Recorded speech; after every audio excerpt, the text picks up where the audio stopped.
இன்றைக்கு பொதுவாக மக்கள் விஞ்ஞானத்திலும் மற்ற பொருளாதார ரீதியிலும் பல முன்னேற்றங்களை கண்டாலும் மனிதர்களுக்குள்ளாக இருக்கிற சமாதானம் குறைந்து போய் வருகிறது. மனிதனுக்குள்ளாக இருக்கிற நம்பிக்கை, உறவுகள் பாதிக்கப்படுகிறது. பல விஞ்ஞான கண்டுபிடிப்புகள் புதிதாக வருகிற வேளையில் அது நமக்கு உதவி செய்யுமா என்று பார்க்கும் பொழுது மெஞ்ஞான வேளைகளில் அது நன்மை விட தீமையை விளைவிக்கிறதை பார்க்கிறோம்.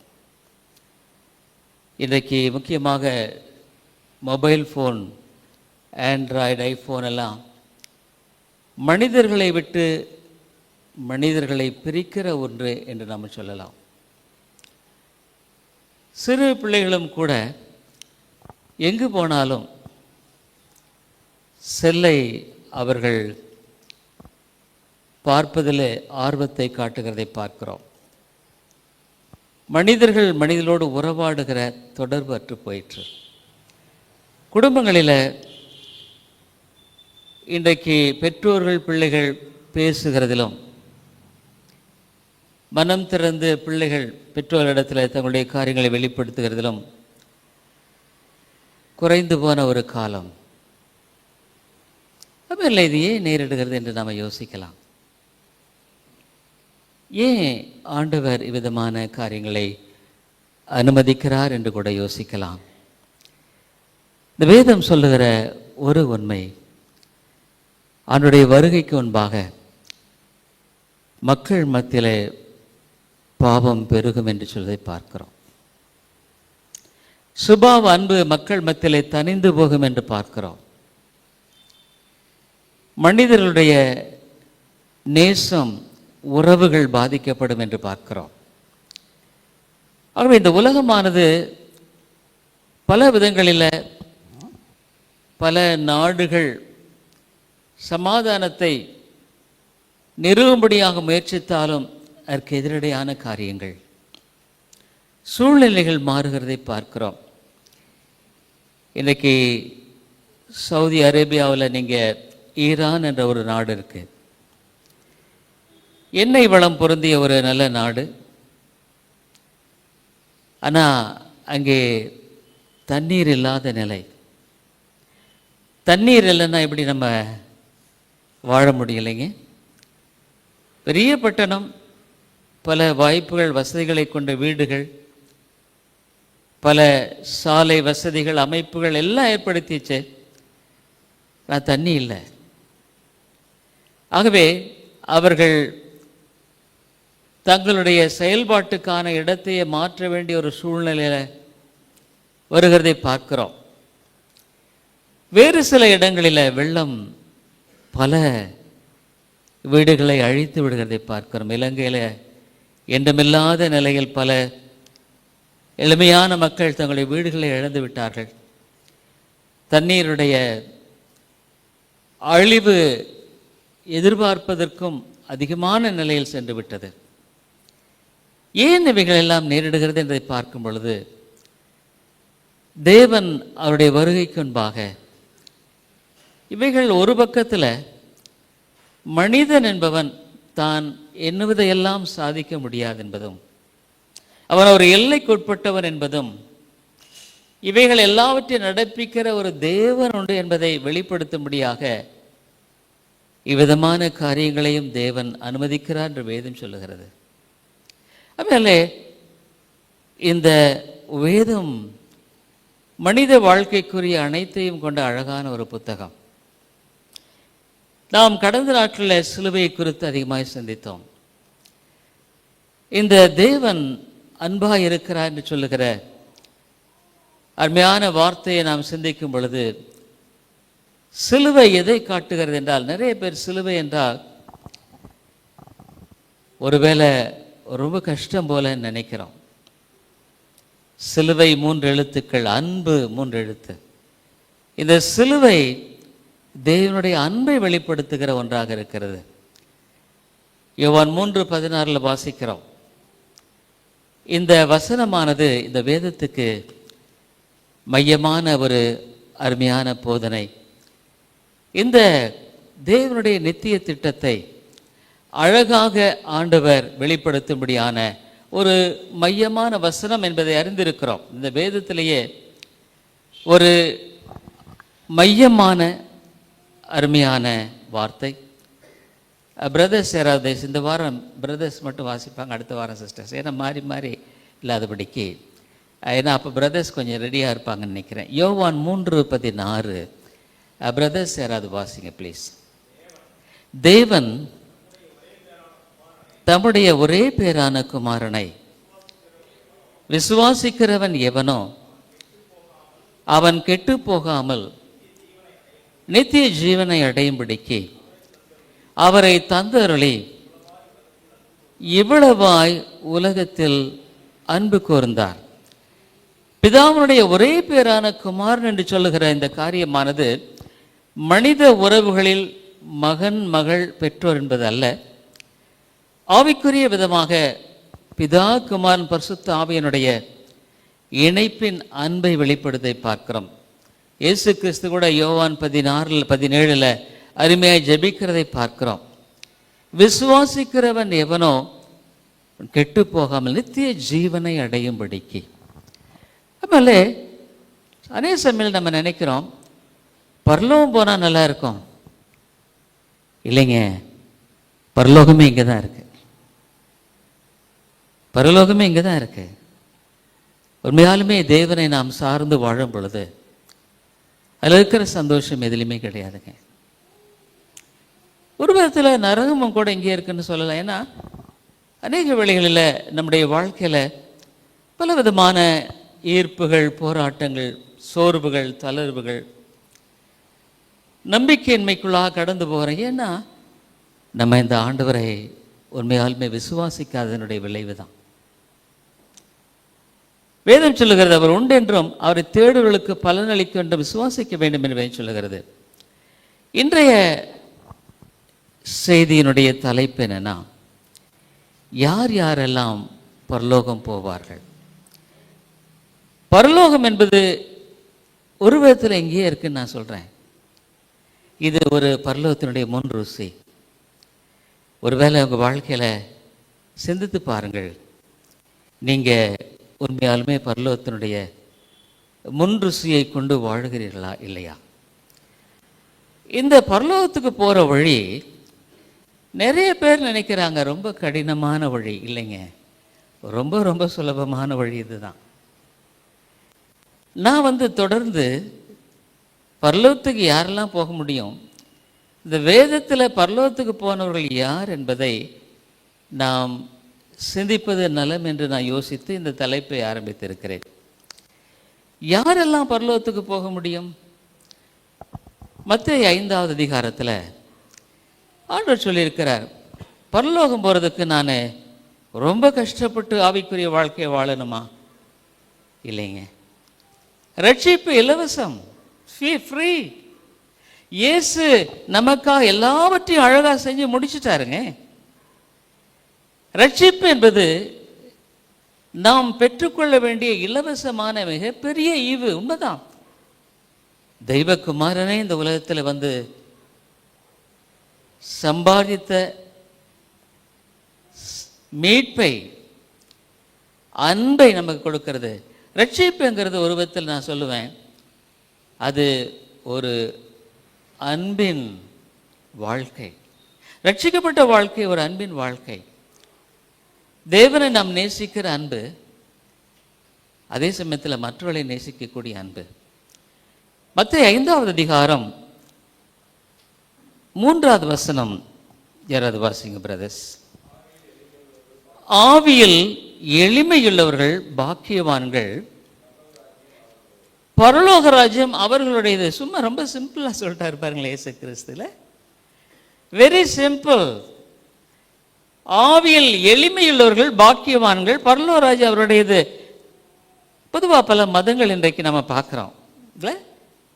பல மதங்கள் என்ன சொல்லுதுன்னா, நீ இப்படி இருக்கணும், அப்படி இருக்கணும், என்ற பல காரியங்களை போதிக்கிறதை குறித்து நாம் வாசிக்கிறோம். கிறிஸ்தவ வாழ்க்கையில் கூட அப்படிதான் நம்ம நினைக்கிறோம். நம்ம அப்படியெல்லாம் இருந்தால் தான் பரலோகம் போக முடியும். இல்லை, பரலோகம் போவதற்கு blessed are the poor in spirit. நான் ரொம்ப எளிமை, நான் பெரிய ஆள் இல்லை, நான் ரொம்ப ரொம்ப குறைவுள்ளவன், ஏழை, ஆவியில் ஏழையாக இருக்கிறவர்கள் பாக்கியவான்கள், பரலோகராஜ் அவர்களுடையது என்றார். மேல் ஆவிக்குரிய வாழ்க்கையில ஏழையா இருக்கிறது என்னன்னா,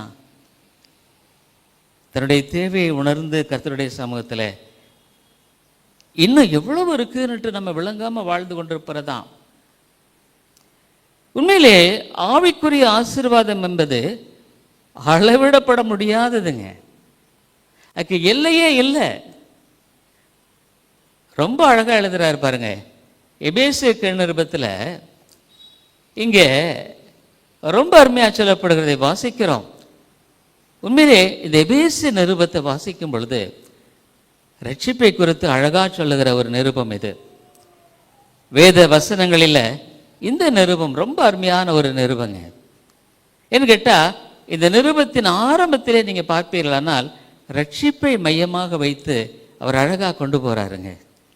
எபேசிய நிருபம் இங்கே ஆரம்பத்தில் ஆரம்பிக்கும் போதே ரட்சிப்பை மையமாக வைத்து இவர் இந்த இடத்துல ஆரம்பிக்கிறதை நாம் வாசிக்கிறோம்.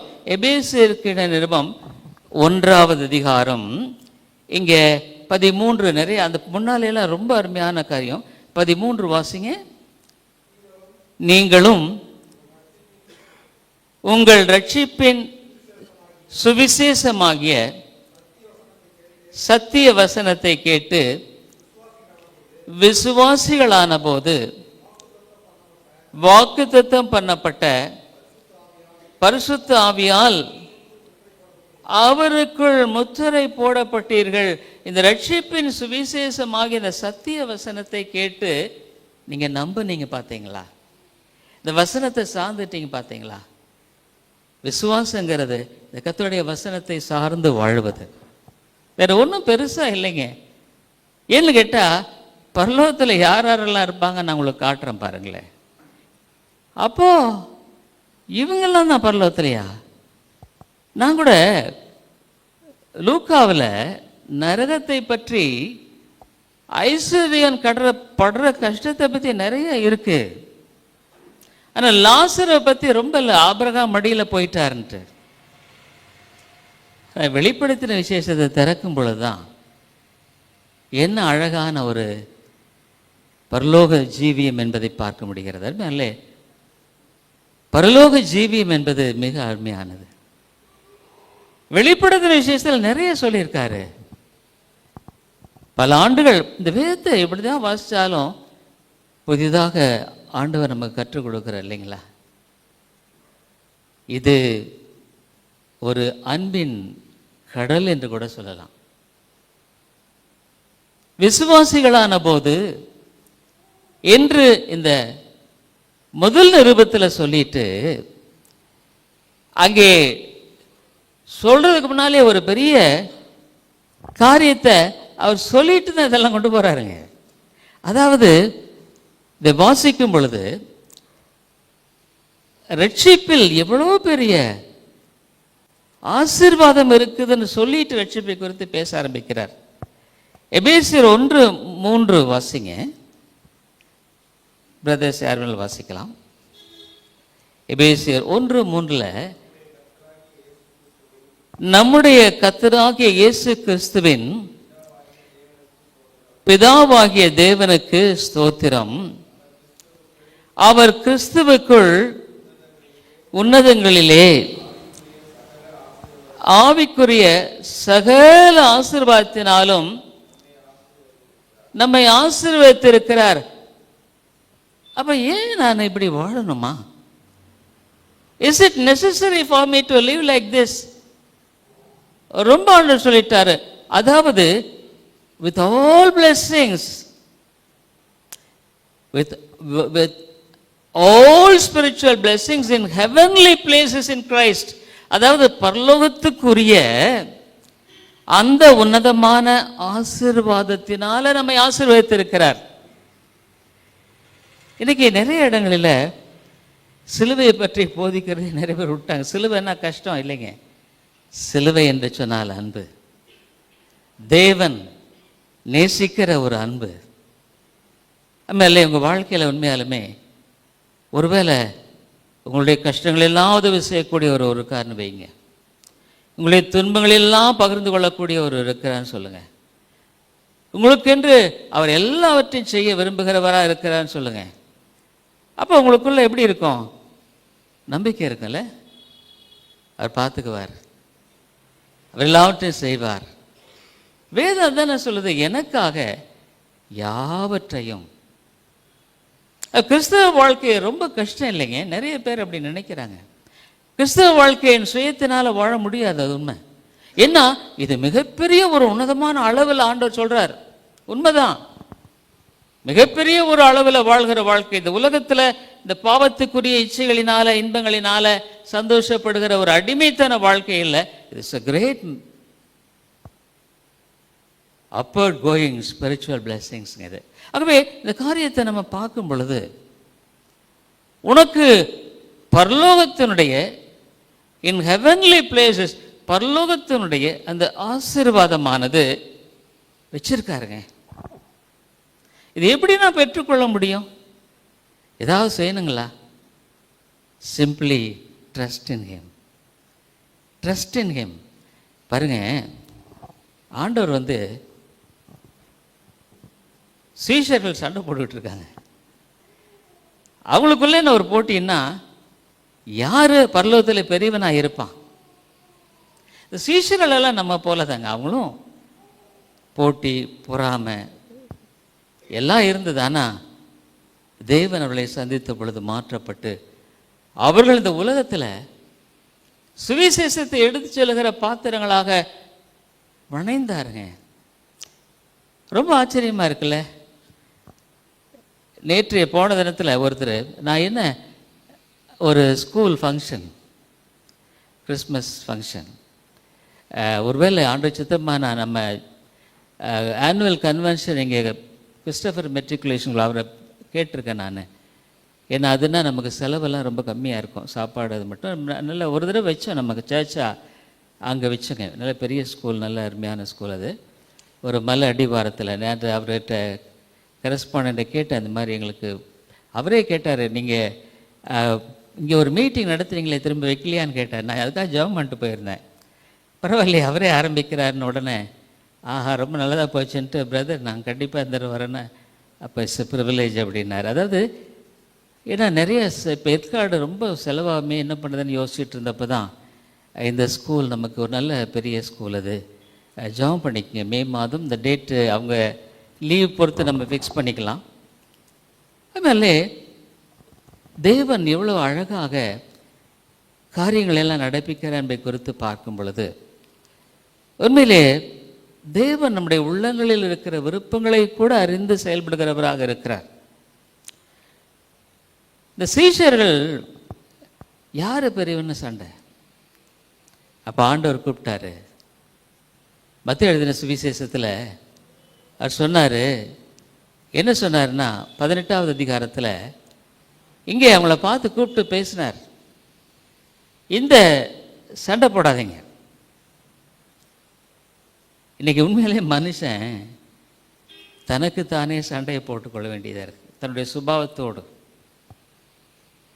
பல விதங்களில் பல போராட்டங்கள், பல விதங்களில் நமக்குள்ளாகவே நம்மளையே நம்ம சோர்வுக்குள்ளாக்கிக்கிறோம், தளர்வுக்குள்ளாக்கிக்கிறோம். மத்தேயு 18வது அதிகாரம் 1-2 வசனங்கள் யாராவது வாசிங்க. மத்தேயு 18:1-2 வாசி. சீஷர்கள் இயேசுவினிடத்தில் வந்து பரலோக ராஜ்யத்தில் எவன் பெரியவனாய் இருப்பான் என்று கேட்டார்கள். இயேசுவிட்டே வந்து இந்த கேள்வி கேட்குறாங்கப்பா. தாழ்மையான கிறிஸ்துவனிடத்திலேயே யார் பெரியவங்களா இருப்பாங்க? அவருடைய அறியாமை இல்லை, அப்போ ஆண்டவர் ரொம்ப அழகாக பாருங்க. அப்போது இந்த ஸ்கூல் ஃபங்க்ஷன் போனோம் இல்லைங்களா, அப்போது ஒரு ஐயா பேசினார். நம்ம சர்ச்சுக்கு வர்ற ஒரு ஐயா தான். அந்த அன்னைக்கு நேற்று அவர் அந்த ஸ்கூலில் ஒரு அட்வைசரி கமிட்டியில் ஒருத்தராக இருக்கார். அவர் விவேகானந்தரை பற்றி பேசினார். விவேகானந்தர் இயேசுவை பற்றி ரொம்ப அழகாக பேசுகிறாருங்க. ஆனால் என்ன ஒரு வருத்தம்னா, அவர் இயேசுவுக்கு சீஷனாகாமல் போயிட்டாரே. Highly intellectual. சில இந்திய தத்துவ வாதிகளில் ஒருவர் விவேகானந்தர். அவர் சொன்னார், இயேசு வாழ்ந்த அந்த காலத்தில் நான் மட்டும் பாலஸ்தீனத்தில் இருந்தா என் இருதயத்தின் இரத்தத்தினால் அவர் காலை கழுவி இருப்பேன்னு சொல்லியிருக்கார். அவர் தான் பிரஜாபதி, எல்லாமே சொல்லிட்டு அவர் ஏன் அப்படி தெரியல சொல்லியிருக்கார், என்னுடைய இருதயத்தின் இரத்தத்தினால் அவருடைய பாதங்களை கழுவேன். ஒன்றும் இல்லைங்க, கிறிஸ்தவ வாழ்க்கை என்பது இயேசுவை நீ அறிந்திருக்கிற வாழ்க்கை தான் கிறிஸ்தவ வாழ்க்கை. Is very simple. அவரை நீ எந்த அளவுக்கு அறிந்திருக்கிறையோ அந்த அளவுக்கு உடைய வாழ்க்கையில் அது விசுவாசத்தோடு வாழுவேன், நம்பிக்கையோடு வாழுவேன். இந்த இடத்துல கேட்ட உடனே ஆண்டவர் ஒன்று சொன்னார், ரொம்ப சிம்பிள். 2வது வசனத்தை வாசிங்க. இயேசு ஒரு பிள்ளையை தம்மிடத்தில் அழைத்து அதை அவர்கள் நடுவே நிறுத்தி, நீங்கள் மனம் திரும்பி பிள்ளைகளைப் போல் ஆகாவிட்டால் பரலோக ராஜ்யத்தில் பிரவேசிக்க மாட்டீர்கள் என்று மெய்யாகவே உங்களுக்கு சொல்லுகிறேன். பரலோக ராஜ்யத்தை பிரவேசிக்கிறதுக்கு நம்ம எல்லாம் என்ன பண்ணுமா, சின்ன பிள்ளைகள் ஆகணும். எப்படி அது? அதுமாதிரி ஒரு சின்ன பிள்ளைய யோசிச்சு பாருங்க. அந்த பிள்ளைக்கு இருக்கிறதெல்லாம் ஒன்றே ஒன்று தான். என்னன்னா, அவங்க அப்பா அம்மா. அவங்க அப்பா சொன்னால் நான் உனக்கு ஒரு ஏரோப்ளான் வாங்கி தரேன்னு சொன்னால் கூட அதை நம்பும். ஏன்னா அப்பா சொல்லிட்டார்ல. ஒரு எளிமையான விசுவாசம் சின்ன உள்ளங்களில் அவங்களுக்கு தெரிஞ்சது அவங்க அப்பா அம்மா தான். நான் இயேசுவை ஒரு சிறு பிள்ளையை போல விசுவாசிக்கும் பொழுது தான் பரலோக ராஜ்யத்துக்கு போக முடியுமா? நான் பெரிய பக்திமானாக இருக்கிறதில்ல, பெரிய கல்விஞானாக இருக்கிறதில்ல, வேதத்தையே கரைச்சி குடித்ததில்லை. இயேசுவை நம்பக்கூடிய சிறு பிள்ளையாக எளிமையாக அவரை சார்ந்து கொண்டு, சின்ன பிள்ளை என்ன பண்ணும், எல்லாத்தையும் அதுக்கு எதை சொல்லணும் எதை சொல்லக்கூடாதுன்னு கூட தெரியாது, எல்லாத்தையும் கொண்டு அவங்க அப்பா அம்மாட்ட கொட்டிட்டோம். சில சமயத்தில் சில பிள்ளைகள் அவங்க அப்பா அம்மா தொந்தரவு பண்ணி தொடர்ந்து பேசுகிறத பார்க்குறோம். அதனாலே சிறு பிள்ளையை போல மாறும் பொழுது நான் பரலோகத்துக்கு போக முடியும். பரலோகம் என்ன, என்னுடைய தொடர்ச்சியாக பரலோகம் என்பது எப்படி இருக்குன்னு சொல்லி பார்க்கும் பொழுது வெளிப்படுத்தின விசேஷத்தில் ஆண்டவர் அவ்வளோ அழகாக சொல்லியிருக்காருங்க. பல ஆழமான கருத்துக்களை அதில் வைத்திருக்கார். நரகத்தை பற்றி அதிகமாக பேசியிருக்காருன்னு பைபிள் சொல்கிறாங்க, உண்மைதான். ஆனால் ஒட்டுமொத்தமாக வெளிப்படுத்தின விசேஷத்தில் பரலோகம் என்பது எந்த அளவுக்கு அதனுடைய செயல்பாடு, அதனுடைய காரியங்கள், தேவனுடைய பிள்ளைகள் அங்கே எப்படி இருப்பாங்க, எப்படி, என்ன ஒரு அருமையான காரியம். ஆனால் அதே சமயத்தில் நினைக்கிறது, ஐயோ ஒருவரும் நரகம் போயிடக்கூடாது. இவ்வளவுமான ஒரு பெரிய ஒரு மகிழ்ச்சி. பரலோகங்கிறது என்னென்னா அன்பு தாங்க, அன்பு தான், வேற ஒன்றுமே இல்லை. தேவன் அன்பு. God is love. God's nature is லவ்ங்கிறது வேற, காட் இஸ் லவ். அன்பாகவே அவர் இருக்கிறார்.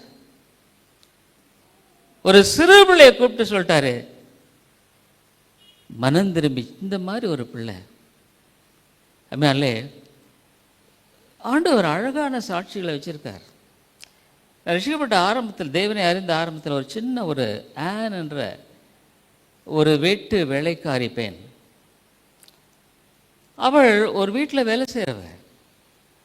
அவள் ரொம்ப பலவீனமாக இருந்தாள். ஆண்டவரே எதெடுத்தாலும் அவள் வந்து ஆண்டவரிடத்தில் சொல்ல இருந்துட்டு, ஆண்டவரே நான் ரொம்ப பலவீனமாக இருக்கேன், எனக்கு ஒரு முட்டை தினம் கிடைச்சா பரவாயில்ல. நம்ப மாட்டீங்க, அவள் இருக்கிற இடத்துல ஒரு கோழி தினம் ஒரு முட்டையை போட்டு போனது. உண்மையானது. ரொம்ப எளிமையான ஒரு காரியம். எளிமையான விசுவாசத்தை தேவன் கனப்படுத்துகிறார், அதை மகிமைப்படுத்துகிறார். ஆச்சரியமான விதங்களில் ஆண்டவர் செயல்படுகிறவராக இன்றைக்கு இருக்கிறார். எல்லாத்த குறித்து அவள் ஆண்டிடத்தில் பகுதி. அதான் ஆண்டவர் சொல்றாரு, ஒன்றுக்கும் கவலைப்படாதப்பா, நீ பி கேர்ஃபுல் ஃபார் நத்திங். கவலைப்படுறதும் வேலை இல்லை. ஒரு ஆணுடைய பிள்ளை கவலைப்படவே கூடாது, கவலைப்படவே கூடாது. Bible be careful for nothing, ஒன்றுக்கும் கவலைப்படாமல் எல்லாவற்றையும் தேவனிடத்தில் பகிர்ந்து கொள்ளுங்கள். ஜெபங்கிறது ஒரு பெரிய ஒன்று இல்லைங்க. ஜெபம் என்கிறது தேவனுக்கு நம்ம இருதயத்தை திறந்து கொடுப்பதுதான். இத்தனை இருதயத்தில் எத்தனை பாரங்கள், எத்தனை வருத்தங்கள், எத்தனை வேதனைகள், எத்தனை விதமான கஷ்டங்கள், எத்தனை விதமான மற்றவர்களுக்கு இப்படி செஞ்சிட்டாங்களே என்ற ஒரு மன கஷ்டங்கள், இதெல்லாம் ஆண்டவரிடத்தில் கொடுத்துறது தான் சரியான ஜெப வாழ்க்கை. ஏதோ உட்கார்ந்து நாம் ஜெபிக்கிறதில்ல. சிறுபிள்ளை போல ஆனவர்கள் தான் அன்பு பரலோக ராஜ்யத்தில் பிரவேசிக்க முடியும். அதுமாலே நீங்கள் வேதத்தில் போய் பார்த்தீங்கன்னா, நான் இப்போ காமிக்கிறேன் ஒரு லிஸ்ட்டு நான் எடுத்தேன். பரலோகத்துக்கு யார் யார் போயிருப்பாங்க இந்த வேதத்தில்னு பார்க்கும் பொழுது ஒரு பெரிய லிஸ்ட் இருக்குது. ஒருத்தர் கூட பிஷப் எல்லாம் அங்கே வேலையே கிடையாது அவங்களுக்கு. பாஸ்டர் கூட ஜாக்கிரதையாக இல்லைன்னா அவ்வளோதான். எளிமையாக இல்லைன்னா நம்ம நினைப்போம் இவங்கெல்லாம் கண்டிப்பாக பரலோகம் போவாங்க போல. பக்தியில் பரலோகத்துக்கு போனவங்க எல்லாமே ரொம்ப சிம்பிள் பீப்புள். லாசரு, ஐஸ்வர்யவான் வரல நினைச்சிருக்கலாம் இவ்வளோ பெரியவர்.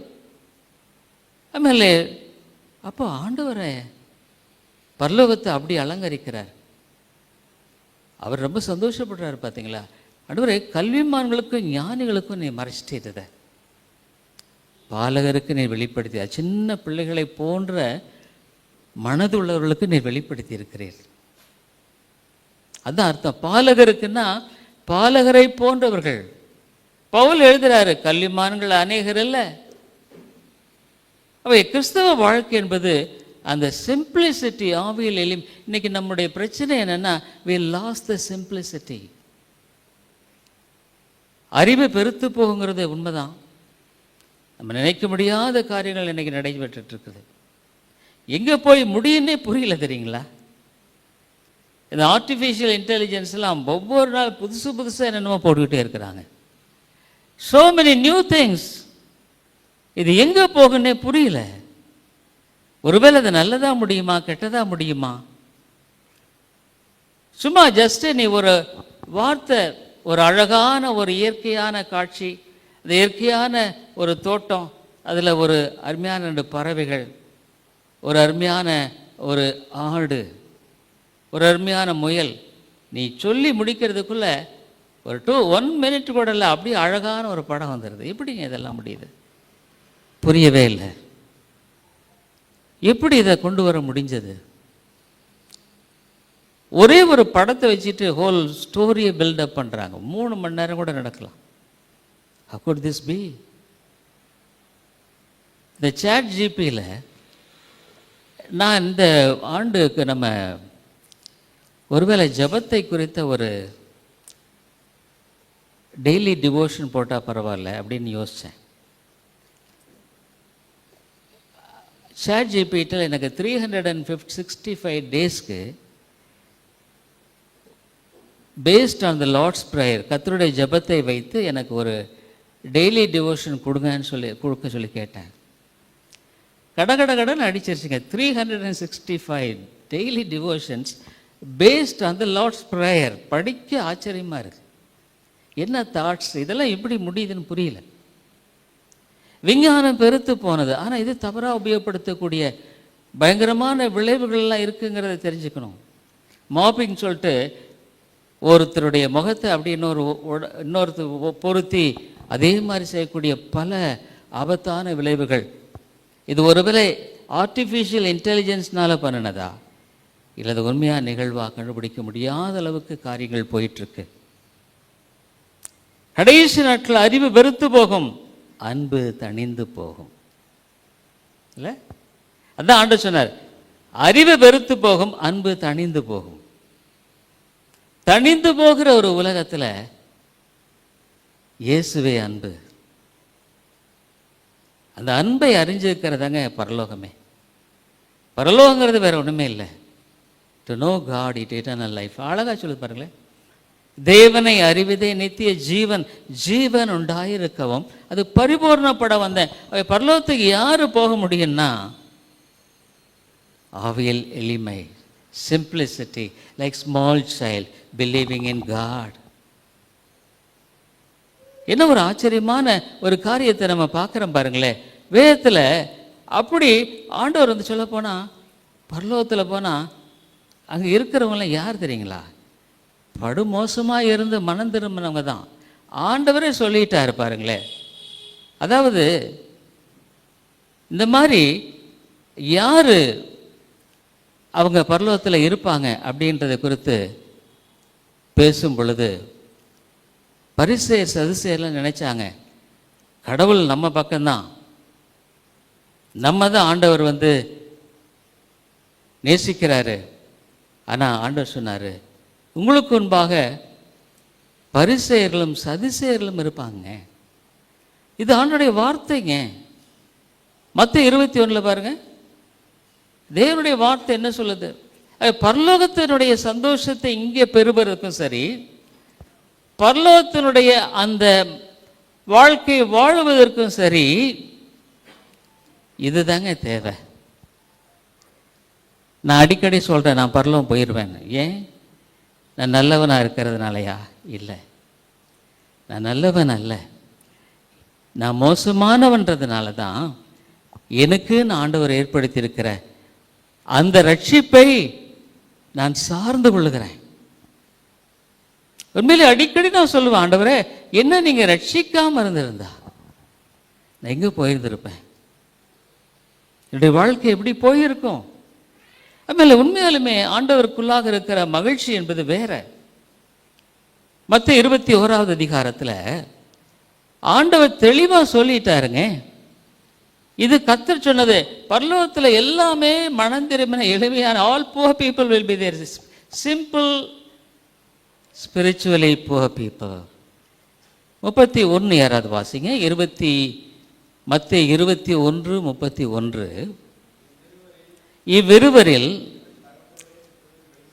எவன் தகப்பனுடைய சித்தத்தின்படி செய்தவன் என்று கேட்டார். அதற்கு அவர்கள் மூத்தவன் தான் என்றார்கள்.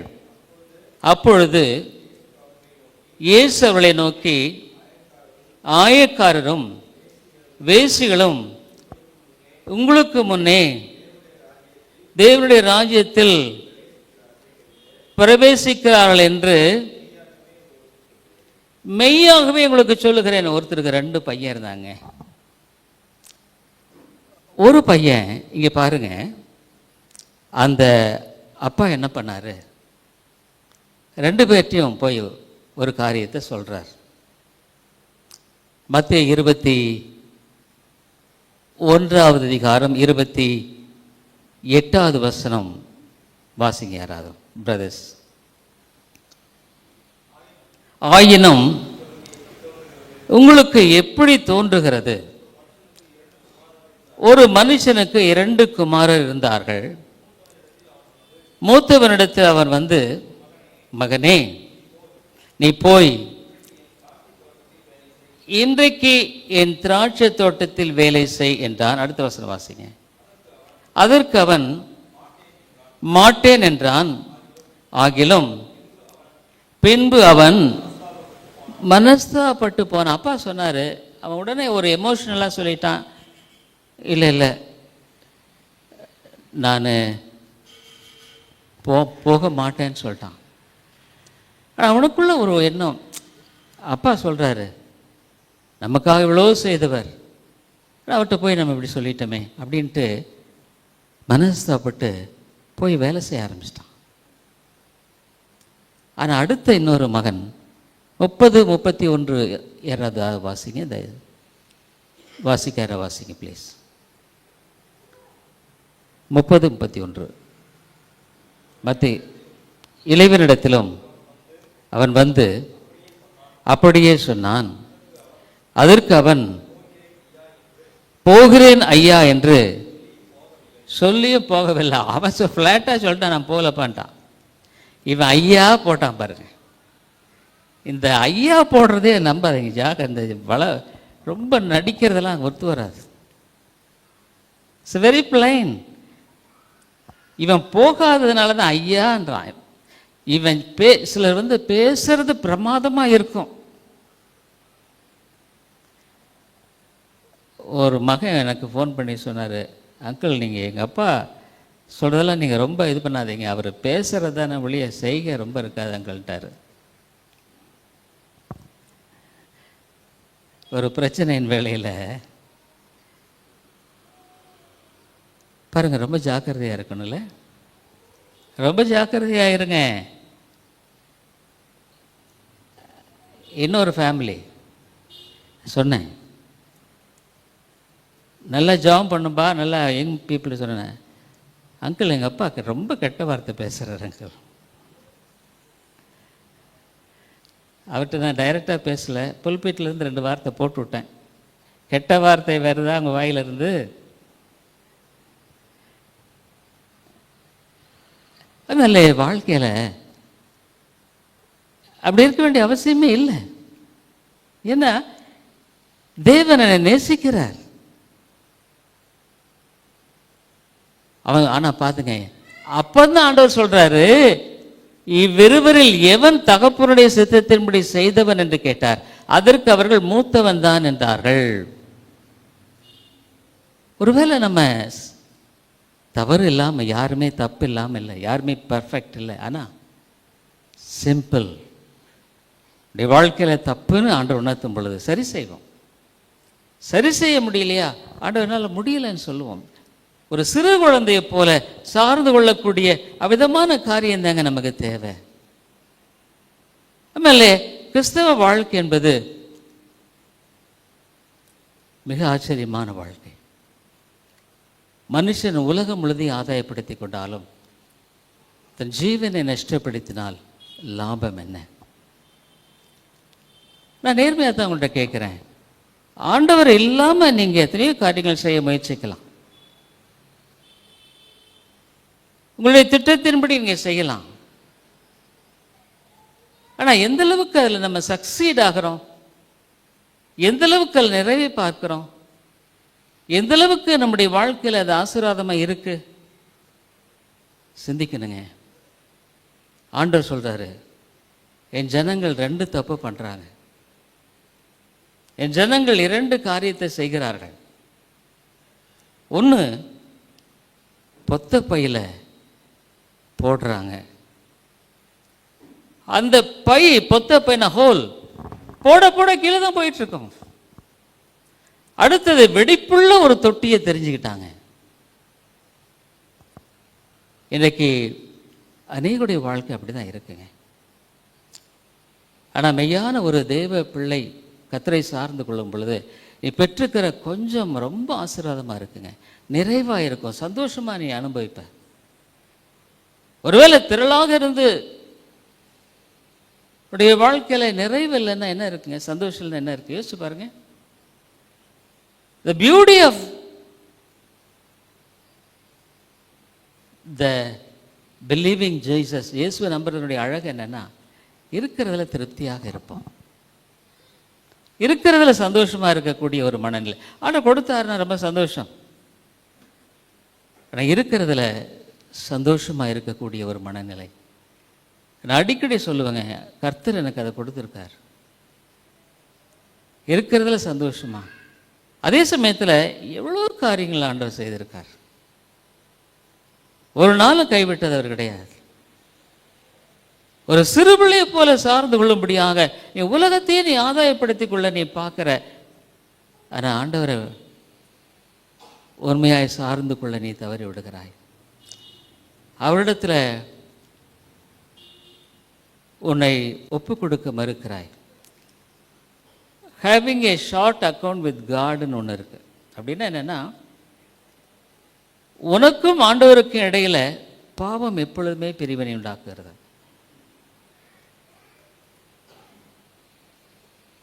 நான் அக்கிரம சிந்தை கொண்டிருந்தேன், ஆனால் தேவன் என் ஜெபத்தை கேட்க மாட்டார். அக்கிரம சிந்தை கொண்டிருந்தேன், ஆனால் தேவனுடைய வாழ்க்கையில் ஜெபத்தை கேட்க மாட்டார். கர்த்தருடைய ஜெபத்தில் ஆண்டவர் கற்றுக் கொடுத்திருக்கிற அந்த காரியம் எனக்கு இன்னைக்கெல்லாம் ஜெபம்னு போனால் அது அழகாக அந்த வார்த்தை கற்றுக் கொடுத்துருக்காருங்களே, அது பியூட்டிஃபுலிட்டிஸில் அதுவே போதுங்க. நீ முதல்ல ஆண்டவருடைய காரியத்தை தேடு, அவரை முன்னால் வைய. கர்த்தருடைய ஜெபத்தில் இந்த உலகத்துக்குரிய காரியத்தை ஆண்டவர் எங்கே வச்சிருக்காரு பாருங்க. முதல்ல நம்ம நிறைய யோசிக்கிறேன்னா, ஐயோ எனக்கு அது இல்லையே, இது இல்லையே, எங்களுக்கு மற்றவர்களை போல இல்லையே. இல்லைங்க, உங்களுடைய வாழ்க்கையில் நீங்கள் ஆனிடத்தில் வரும் பொழுது இது ஜெபித்தா போதும். உங்களுடைய வாழ்க்கையில் நான் பாஸ்டர்ஸ் மீட்டிங்கில் கூட ஒன்று பேசினேன். நீங்கள் ஆண்டவரோட சரியாக ஒப்புரவாக இருக்கிறீங்களா இல்லையாங்கிறதுக்கு ஒரே ஒரு ஆசிட் டெஸ்ட். கர்த்தருடைய ஜெபத்தை நீங்கள் உண்மையாக ஜெபம் பண்ண முடியுதா? மற்ற எல்லாம் கூட ஜெபம் பண்ணிடலாம், ஆனால் இந்த பாயிண்ட் வரும் பொழுது ஜெபம் பண்ண முடியுதா? எந்த பாயிண்ட்டு? மத்தேயு 6:14-15 பிரதர்ஸ் யாராவது வாசிங்க ப்ளீஸ். மனுஷருடைய தப்பிதங்களை நீங்கள் அவர்களுக்கு மன்னித்தால் உங்கள் பரமபிதா உங்களுக்கும் மன்னிப்பார். அடுத்த வசனம் வாசிங்க ப்ளீஸ். மனுஷருடைய தப்பிதங்களை நீங்கள் அவர்களுக்கு மன்னியாதிருந்தால் உங்கள் பிதா உங்கள் தப்பிதங்களையும் மன்னியாதிருப்பார். யான் மன்னிக்கப்படணும்னா மற்றவங்களை மன்னிக்க பழகணும். இன்னைக்கு எத்தனை இருதயத்தில் மற்றவர்களை குறித்த ஒரு வெறுப்பு, கசப்பு. ஆಮೇಲೆ அப்போ என் ஜெபத்தை எப்படி கேட்பார் ஆண்டவர்? யோசிச்சு பாருங்க. அவங்க மேலே எனக்கு வெறுப்பு, இவங்களை பிடிக்காது, சபையில் ஒருவர் நேசிக்க முடியாது, சுயநலமான நிலையில் இன்னைக்கு இருக்கிற பிரச்சனையே. எத்தனை குடும்பங்களில் மனைவியை மன்னிக்க முடியாது, கணவனை மன்னிக்க முடியாது. விலவேன இருக்கலாம், இல்லைன்னு சொல்ல, கண்டிப்பாக. ஆனால் மன்னிக்கக்கூடிய அளவில் அவனுடைய இருதயம் இருப்பது மிக அவசியம். அநேக வேளையில் பிதாவே அவர்களுக்கு மன்னியும், தாங்கள் செய்கிறது என்னதென்று அறியாது இருக்கிறார்களே. ஐயோ இவங்களுக்கு தெரிய மாட்டேங்குதே, நானே செம்மையில ஜெபம் பண்ணுறேன் உங்களுக்காக எப்படின்னு. ஐயோ ஆண்டவரே, எவ்வளவு அழகான வாழ்க்கை வச்சுருக்கீங்களே, அற்புதமான வாழ்க்கை வச்சுருக்கீங்களே, ஏன் இவங்க அலசடிப்படுறாங்க, ஏன் குழம்புறாங்க, ஏன் ஆண்டவரை சார்ந்து எளியமாக நம்ப மாட்டேன்றாங்க? மன்னியும் ஆண்டவரே. ஒரு பிரதான ஆசாரி மற்றவருடைய பாவங்களை அறிக்கையிட்டு மனம் திரும்ப வேண்டியது அவசியம். இயேசு அவர்களுக்காக நான் மனம் திரும்புகிறேன். என்னுடைய வாழ்க்கையில் உண்மையாக சொல்கிறேன்,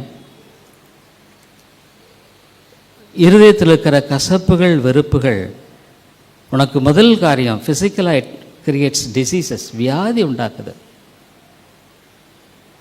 உனக்குள்ள வியாதி வர்றதுக்கு காரணமே அதுதான். ரொம்ப முக்கியங்க. வியாதி வருதுன்னா உண்மையாக சொல்கிறேன், நீ உன்னுடைய முதல்ல ஆராய்ந்து பார். அது எந்த வியாதியாக இருந்தாலும் சரி, முட்டு வலியாக இருந்தாலும் சரி, மூட்டு வலியாக இருந்தாலும் சரி, உண்மையாக சொல்லு. ஆண்டவர்கிட்ட போய் ஜெபம் பண்ண, ஆண்டவரே வேதனை உண்டாக்க வழி என்கிட்ட ஏதாவது இருக்கா? ஆரோக்கியம், பலம், ஆவிக்குரிய ஸ்ட்ரென்த் இருக்கு, அது பெரிய ஸ்ட்ரென்த்து. மற்றவர்களை உற்சாகப்படுத்தும், மற்றவர்களை பலப்படுத்தும். நான் ஒவ்வொரு ஞாயிற்றுக்கிழமை வந்து நிற்கிறேன், என்ன சோர்ந்து போய் உட்காந்துட்ருக்கிறேன் இல்லையே. அப்போ எனக்கு நிறைய அதனாலையா இல்லை, கர்த்தருக்குள்ள சந்தோஷம். ஒவ்வொரு ஞாயிற்று வரும்போதே எனக்கு சந்தோஷமாக தான் இருக்கும் கர்த்தருக்குள்ளாக. ஏன்னா கர்த்தர் போதுமானவராக இருக்கிறார், அவருடைய கிருபை போதும். பரலோகராஜ்யத்தை குறித்து சிந்திக்கும் பொழுது ரொம்ப ஆச்சு. ஒரு நாள் நீங்கள் நான் இன்னைக்கு ஒரு நாள் சொல்லுவீங்க அவர் பரலோகம் போயிட்டாருன்னு சொல்லலாம். ஏன்னா பரலோகம் நம்முடைய இருதயத்தில் ஆண்டவர் கொடுத்திருக்கிற மிகப்பெரிய மகிழ்ச்சியினுடைய பிரதிபலிப்பு தான் அது. எதுவாக இருந்தாலும் சரி மன்னின்னு சொல்லு. இயேசுவை போல என்னங்க அந்த உச்சக்கட்ட பாடலையே போய் அவர் மன்னிங்கன்றார். அது எனக்கு ஒன்றுமே இன்னும் புரியல. ராமுழுதும் அவரை அவருக்கு செய்யாத துரோகமா, அவருக்கு செய்யாத அநீதியா? சில நினைக்க அவங்க பெரிய துரோகம் பண்ணிட்டாங்க, ஆனால் இயேசுவுக்கு செய்யாததா? இந்த உலகத்தில் அவர் என்னங்க பண்ணார்? ஆனால் என்னுடைய பாவத்தை சுமக்கும்படியாக வந்ததுனால அவர் அதெல்லாம் ஒரு பொருட்டா என்னலை தூஷித்தார்கள். இந்த உலகத்தில் அவரை போல் ஒரு வேதனைப்பட்ட நம்ம சரீர அந்த வேதனையை தான் பார்க்குறோம். அவர் ஆவிக்குரிய வேதனையை நம்ம இன்னும் சரியாக விளங்கிக் கொள்ள முடியல. கெத்செமனே தோட்டத்தில் ஜெபம் பண்ணுறார். பிதாவை விட்டு பிரிக்க முடியாத ஒரு பிளவு தாங்க முடியல. ரத்தம் துளிகளாக வேர்வை தேவ தூதன் பலப்படுத்துகிறார். அதுமாதிரி உங்கள் வாழ்க்கையில் நான் சொல்கிறேன், கர்த்தரிடத்தில் ஜெபம் பண்ண பழகுங்க. உங்கள் காரியங்களாம் அவர்கிட்ட கொடுங்க, அழகாக ஹேண்டில் பண்ணுவாருங்க. நான் எத்தனை சாட்சி சொல்ல முடியும், ஆண்டவரே இதை நான் எப்படி செய்கிறது எனக்கு புரியல, நீங்கள் இதை பார்த்துக்குங்க. நம்ம என்னுடைய வாழ்க்கையில் இயேசுவுக்கு இழைக்காத துரோகம் உங்களுக்கு இழைக்கப்படலை. மன்னிங்க. கசப்பான உணர்வு வந்தால் பிதாவே அவர்களுக்கு மன்னியும், தாங்கள் செய்கிறது என்னதென்று நான் செஞ்சிட்ருக்காங்களே. எவ்வளோ அழகான வாழ்க்கை, அற்புதமான வாழ்க்கை, ஆவிக்குரிய சகல ஆசீர்வாதம் இருக்கும் பொழுது ஏன் ஆண்டவரே இவங்க இப்படி இருக்கிறாங்க, ஏன் அங்கலாய்க்கிறாங்க? உன்னுடைய எதுவாக இருந்தாலும் கர்த்தர் கொடுப்போம். இல்லை உன்னுடைய இவர் தேவன் இஸ் காட். உன்னுடைய தேவைகள் குறைவுகள் எல்லாம் சாதாரணமாக இல்லைங்க. பவுல் நமக்கு நேராகி போச்சு. ஆகவே எளிமையுள்ளவர்கள் தான். இந்த வசனத்தை பார்த்து நான் முடிக்கிறேன் பாருங்கள். பாருங்கள், அந்த எழுதுகிற துணியெல்லாம் வேறு மாதிரி இவங்க எழுதுகிறாங்க பாருங்களேன். பிலிப்பியர்கள் நிருபத்தில் இந்த நிருபத்தை எழுதும் பொழுது பவுல் எங்கே இருக்காருங்க? ஜெயிலில் இருக்காருங்க. இவாஸ் இந்த ஜெயிலில் இருக்கும் பொழுது தான் பிலிப்பு பட்டணத்திலிருந்து அவருக்கு சில பொருள்கள் அங்கே அவங்க கொண்டு போகிறாங்க. அந்த மனுஷன் உழைத்த உழைப்பை எண்ணி கொண்டு போகிறாங்க. அப்போது அவர்களை எப்படி ஆண்டவர் ஆசீர்வதிக்கிறார் பாருங்க. உண்மையிலே கொடுங்கள் கொடுக்கப்படும். தேவன் ரொம்ப ஆச்சரியமானவர். அவர் யாருக்கும் கடனாளிகளே அல்ல. Is not a deter. பிலிப்பியர் 4வது அதிகாரம் உன்னை எப்படி ஆசீர்வதிப்பார் அப்படின்றத பற்றி அவர் சொல்கிறாரு. 19 வாசிக்கா பிரதர்ஸ், வாசிங்க ப்ளீஸ். கடைசி அந்த வசனம் பிலிப்பியர் 4:19. தப்பாக இருந்தாலும் பரவாயில்ல, டோன்ட் வரி. இல்லை நீங்கள் வாசிக்க வேண்டாம், வாசிக்கார வாசிக்க. மனோஜ் வாசிப்பா என்ன நீ? என் தேவன், இனி பேர் சொல்லியே கூப்பிட்டாரா அடுத்த பிரதர்ஸ்க்கு போகும்போது, என் தேவன் தம்முடைய ஐஸ்வர்யத்தின்படி உங்கள் குறைவையெல்லாம் கிறிஸ்து இயேசுவுக்குள் மகிமையிலே நிறைவாக்குவார். பொல்லும் பொண்ணும் வெள்ளியும் அவருடையதுங்க. அவர்கிட்ட உன்னை எப்படி ஆசீர்வதிப்பார்? உன்னுடைய குறைவை எல்லாம் அவருடைய ஐஸ்வர்யத்தின்படி.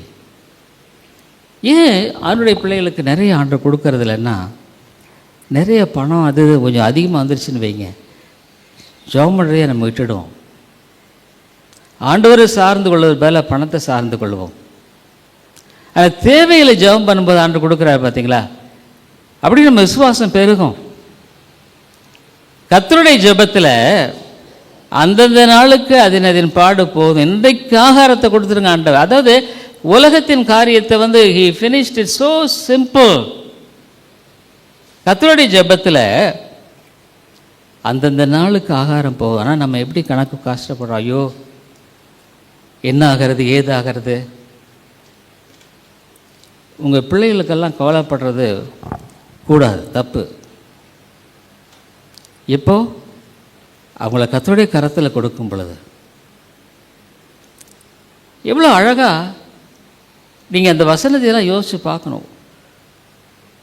நீங்கள் ஒன்றுக்கும் கவலைப்படாமல் தான். ஆண்டவர் சொல்கிறார், உன் பிள்ளைகள் எல்லாம் கர்த்தரால் போதிக்கப்பட்டிருப்பார்கள். ஆண்டவர் டீச் பண்ணுவார். ஆனால் அடுத்த வசனம் ரொம்ப அருமை, அவர்கள் சமாதானம் பெரிதாக இருக்கும். உண்மையாக சொல்கிறேன், நம்ம தான் சமாதானத்தை கெடுத்துடுறோம். நிறைய பெற்றோர்கள் பிள்ளைகளுடைய வாழ்க்கையில் அவங்க இன்ட்ரூட் ஆகுவாங்க, ரொம்ப இன்ட்ரூட் ஆகிட்டுருப்பாங்க, தலையிட்டு. செய்யவே கூடாது. They take their own decision. கல்யாணம் ஆன பின்னால் பெற்றோர்கள் உதவி செய்ய முடிஞ்சால் செய்யுங்க, ஆனால் அதுக்கு மேலே போட்டு உழுக்காதீங்க. நாங்கள் அதான் கற்றுக்கொண்ட பாடம். இங்கே பிள்ளைகளுடைய வாழ்க்கை அவங்க இதில் நான் இன்டர்ஃபியரே ஆக மாட்டோம்.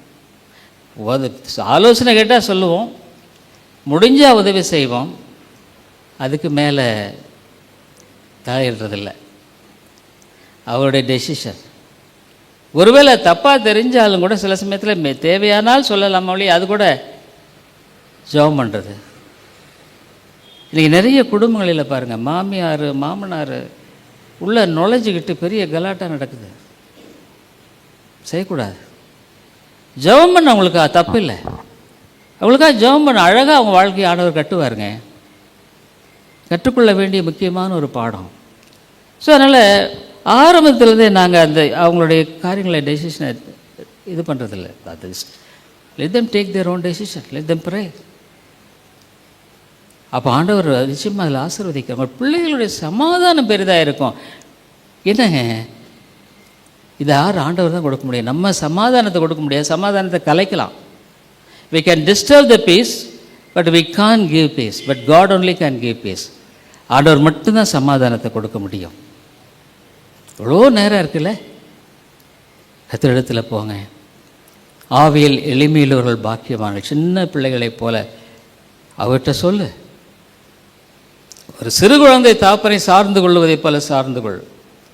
முடியலையே அவரிடத்தை சொல்ல, ஆண்டவரே என்னால் முடியலையே. ஆಮೇಲೆ கிறிஸ்தவ வாழ்க்கை மிக இனிமையானது. நீ ஏன் கஷ்டப்பட்டு இப்படி இருக்கன்னா, உன் சொந்த பலத்தினால் வாழ பிரயாசப்பட்டனால டென்ஷன் ஆகிற. நீ முடியலன்னா ரொம்ப டென்ஷன் ஆகிற காரணம், you work out our own way of doing things. ஆண்டவர்கிட்ட நீ கொடுக்காததே பெரிய பாவம், விசுவாசிக்காதே பெரிய பாவம். அப்போ ஆண்டவனை விட்டுறார். ஒன்றுக்கும் கவலைப்படாமல் கர்த்தரிடத்தில் சொல், தேவனுடைய சமூகத்தை தேடு. வேதத்தில் இருக்கிற ஐஸ்வர்யத்துக்கு அளவே இல்லை. கிறிஸ்துவுக்குள் ஐஸ்வர்யத்தின்படியே குறைவுகளால் நிறைவாக்குவார். எதிர்பாராத பெரிய காரியங்கள் ஆண்டவர் செய்வாருங்க.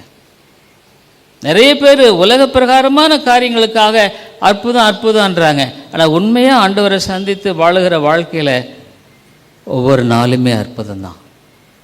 அதில் சந்தோஷம் வேறு. கர்த்தரிடத்தில் நம்ம ஒப்பு கொடுப்போம். ஆண்டவரே, நான் ஏன் இப்படி இருக்கேன்? ஆவியில் எளிமையில் ஒரு பாக்கியவான். அடுத்த ஒப்பு கொடு. வேண்டாம், உம்முடைய கரத்தில் ஒப்பு கொடுக்குறேன். வேதனை உண்டாக்குற வழிகள் என்கிட்ட இருக்கா? அவன் சார்ந்து கொள்ளாமல் வாழ்ந்து கொண்டிருக்கிறேனா? கேளுங்க, தேவனிடத்தில் போய் கேளுங்க. இந்த ஜிபே இப்போ இந்த இது ஐயில் ஒருத்தர் எழுதுகிறாரு ஒரு புக், புக். என்ன பண்ணுறேன்னா, இன்னொருத்தர்கிட்ட பேசுகிற மாதிரி நான் சொன்னோன்னா அது டக்குன்னு எனக்கு பதில் கொடுக்குதுங்கிறார். ஆனால் அதை விட தேவன் மிக அழகானவர், நேர்த்தியானவர். நேர்த்தியான இடங்களில் எனக்கு சுதந்திரம், பங்கு கிடைத்தது. யார் உங்கள் வாழ்க்கையில் பல போராட்டம். நீங்கள் இது மட்டும் சொல்லாதீங்க, எனக்கு அந்த பிரச்சனை இருக்குது, இந்த பிரச்சனை இருக்குது, ஆகவே எனக்கு சந்தோஷம் இல்லைன்னு சொல்லாதீங்க. ஆண்டவர் அந்த பிரச்சனையின் மத்தியில் தான் உனக்கு சந்தோஷத்தை கொடுப்பார். அது உன்னை மேற்கொள்ளாதபடிக்கு உலகம் கொடுக்கிற சமாதானம் இந்த உலகத்தை பணத்தை சார்ந்தது. ஆனால் அவர் கொடுக்கறது எதையுமே சார்ந்ததில்லை,